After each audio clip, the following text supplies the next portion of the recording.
Hi friends, आप देख रहे हैं बीइंग हेल्दी। मैं रोहित आपके साथ। देखिए, आज की इस वीडियो में हम कुछ गलत फहमियों के बारे में बात करेंगे जो टीबी को लेकर है बहुत लोगों के मन में, और जानेंगे सच क्या है। तो अगर आप टीबी के मरीज़ हैं तो मेक श्योर इस वीडियो को पूरा देखिएगा, और अगर आप चैनल पर नए हैं प्लीज़ चैनल को सब्सक्राइब करके वीडियो को लाइक और शेयर ज़रूर करिएगा। चलिए स्टार्ट करते हैं। देखिए, सबसे पहली तरह की जो गलत फहमी है वो ये है कि कुछ लोग समझते हैं कि जो टीबी की बीमारी होती है सिर्फ लंग्स में होती है, यानी सिर्फ फेफड़ों में होती है।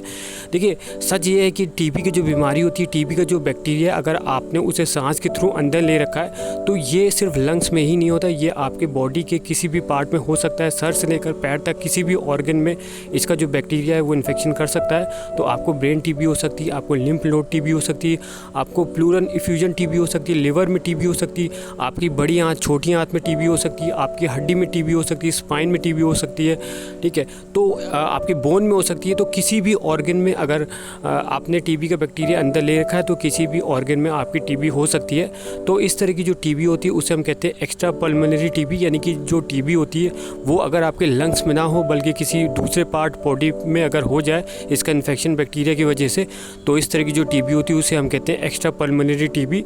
और फिर भी देखा जाता है ऑन एवरेज सबसे ज़्यादा जो टीबी होती है वो लंग्स टीबी होती है, क्योंकि जो बैक्टीरिया अगर किसी इंसान ने टीबी का बैक्टीरिया को अंदर ले रखा है तो ये लंग्स में ग्रो करता है, तो ज़्यादा चांसेस लंग्स टीबी होने के ही होते हैं। लेकिन ये चीज़ नहीं कही जा सकती कि सिर्फ लंग्स टीबी होता है, किसी भी ऑर्गन में आपकी टीबी हो सकती है। इसके बाद जो दूसरी तरह की गलत फहमी है, बहुत से लोग समझते हैं कि टीबी फैलने वाली बीमारी है। तो मैं कहूँगा एक हद तक, या हम ये कह सकते हैं सिर्फ लंग्स टीबी जो होती है वो फैलने वाली होती है, क्योंकि इसमें जो मरीज़ है उसको छींकें आती है, उसको खांसी आती है, और जब जो बैक्टीरिया की संख्या बहुत ज़्यादा हो जाती है मरीज़ के अंदर और जब वो खांसता है छींकता है तो इसका जो बैक्टीरिया है वो हवा में आना शुरू होता है, बैक्टीरिया हवा में घूमने लगता है। कोई हेल्दी इंसान अगर इस बैक्टीरिया को अंदर ले ले और आगे चल के उसका अगर इम्यून सिस्टम डाउन हो जाता है तो उसको भी टीबी हो जाती है। लेकिन लंग्स टीबी के अलावा अगर किसी पेशेंट को किसी दूसरे ऑर्गन में टीबी, जैसे brain TB, lymph node TB, bone TB, kidney में टीबी, आपके पेट में टीबी, इंटेस्टाइन टीबी, तो इस तरह की जो टीबी होती है ये फैलने वाली नहीं होती। तो कुल मिला के कहूँगा सिर्फ पल्मोनरी टीबी यानी कि जो लंग्स वाली टीबी होती है वही फैलने वाली होती है।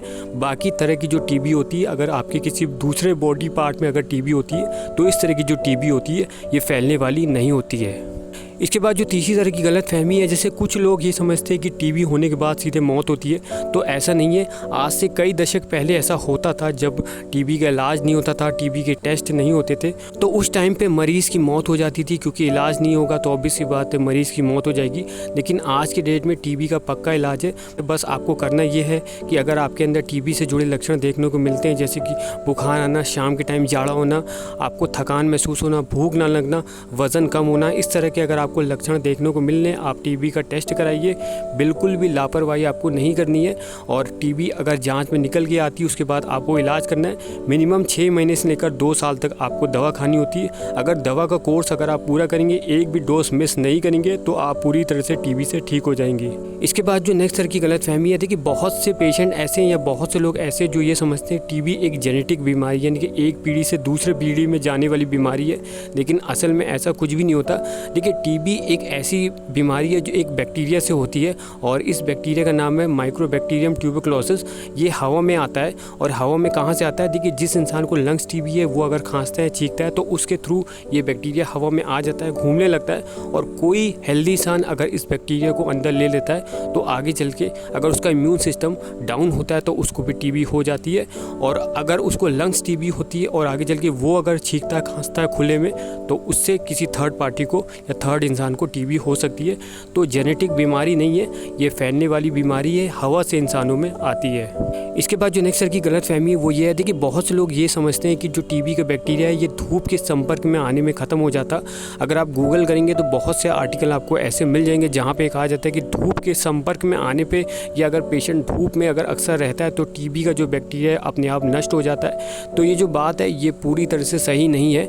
तो इसको लेकर एक एक्सपेरिमेंट हुआ था जहाँ पे एक पेशेंट पेशेंट का बलगम जिसमें टीबी का बैक्टीरिया था उसे सुबह धूप में रखा गया था और शाम 5 बजे तक उस बलगम को कड़ी धूप में, मई जून की धूप में रखा गया था। उसके बाद दोबारा जब उस बलगम को टेस्ट किया तो ये पाया गया था कि जो बैक्टीरिया उसकी थोड़ी सी संख्या कम हुई है, लेकिन ये कहना बिल्कुल भी सही नहीं है, या ये नहीं पाया गया था कि जो बैक्टीरिया है वो सनलाइट में रखने पे पूरी तरह से ख़त्म हो गया था।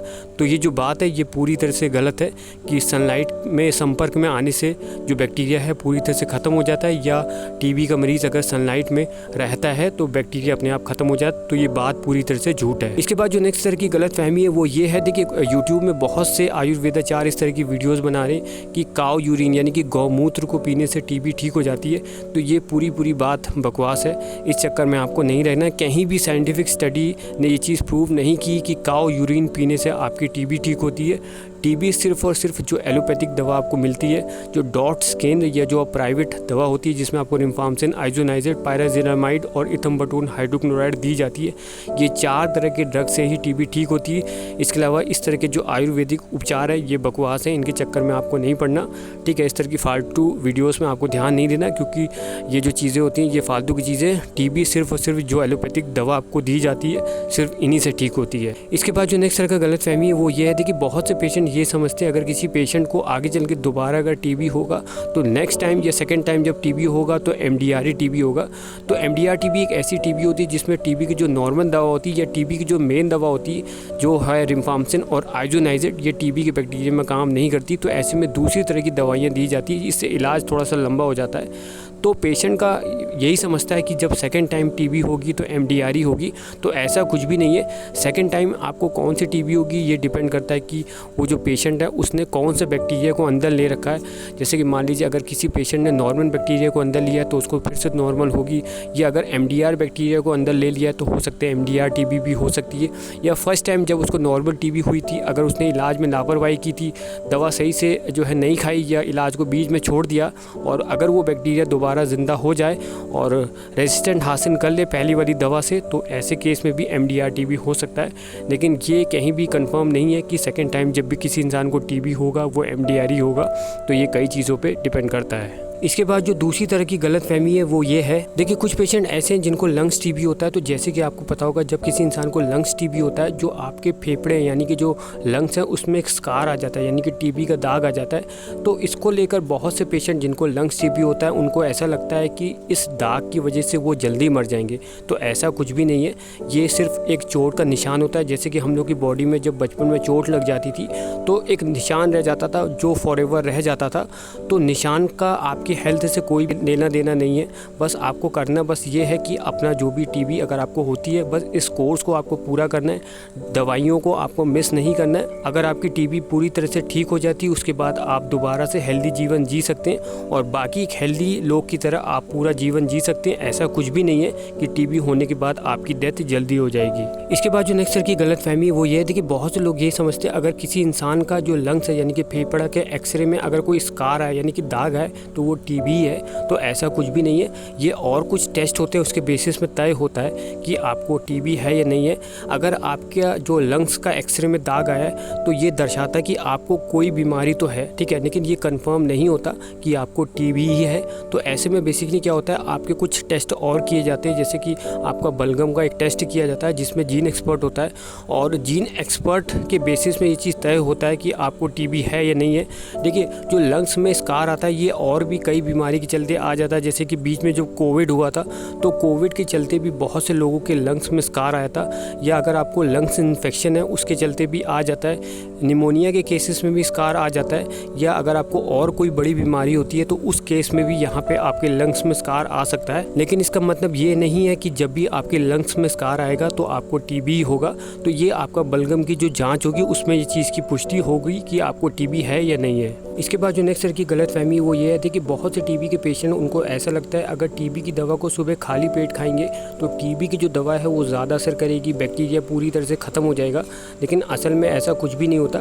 टीबी की दवा का कोई भी फिक्स टाइम नहीं होता खाने का। आप कोई भी अपने हिसाब से टाइम सेट कर सकते हैं, उस टाइम पे आप टीबी की दवा खा सकते हैं। बस पूरे ट्रीटमेंट के दौरान आपको टाइम सेम रखना है और एक भी डोज आपको मिस नहीं करनी। अगर आप एक भी डोज मिस नहीं करेंगे और ये फ़र्क नहीं पड़ता आप कौन से टाइम टीबी खाते हैं, खाना खाने से पहले या खाना खाने के बाद, सुबह खाली पेट या शाम को, आपकी जो टीबी है वो पूरी तरह से ठीक हो जाएगी। इसके बाद जो नेक्स्ट की गलत फहमी है वो ये है, देखिए बहुत से टीबी के पेशेंट जिनको MDR टीबी, उनको ये लगता है कि टीबी का इलाज 2 साल तक चलेगा, 2 साल से पहले ख़त्म नहीं होगा। तो ऐसा नहीं है। आज की डेट में टीबी को कुछ नई दवा आ गई जो बहुत ज़्यादा पावरफुल है, जैसे कि बेडाक्यूलिन हो गई, प्रीटोमैलिन हो गई, लाइनज़ोलेट हो गई। इन दवा आने के बाद जो टीबी का कोर्स है बहुत ही शॉर्ट हो गया है। MDR के केस में सिर्फ 9 महीने में आपकी जो MDR टीबी है ये पूरी तरह से ठीक हो जाती है।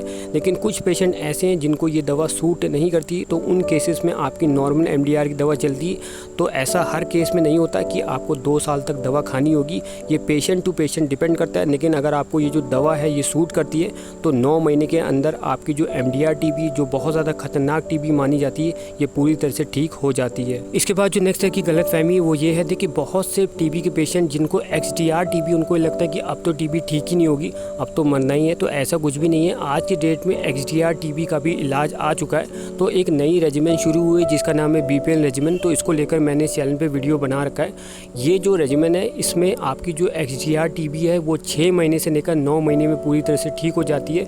इसका जो सक्सेस रेट है वो 90% है। 100 में से 90% पूरी तरह से ठीक हो जाते हैं। XDR टीबी एक ख़तरनाक फॉर्म की टीबी होती है, ये MDR से भी ख़तरनाक होती है। लेकिन BPN रेजिमेंट आने के बाद ये भी पूरी तरह से अब ये ठीक हो जा रही है। तो इसको लेकर जो गलत फहमी लोगों के मन में है कि ये ठीक नहीं होती, ऐसा नहीं है। तो ये कुछ गलत फहमियाँ थी जो टीबी को लेकर बहुत से टीबी के पेशेंट में मन में थी। तो फाइनली मैंने इन गलत फहमियों को दूर कर दिया है। तो अगर आपको वीडियो पसंद आए, वीडियो को लाइक करिएगा, शेयर करिएगा और चैनल सब्सक्राइब करिएगा।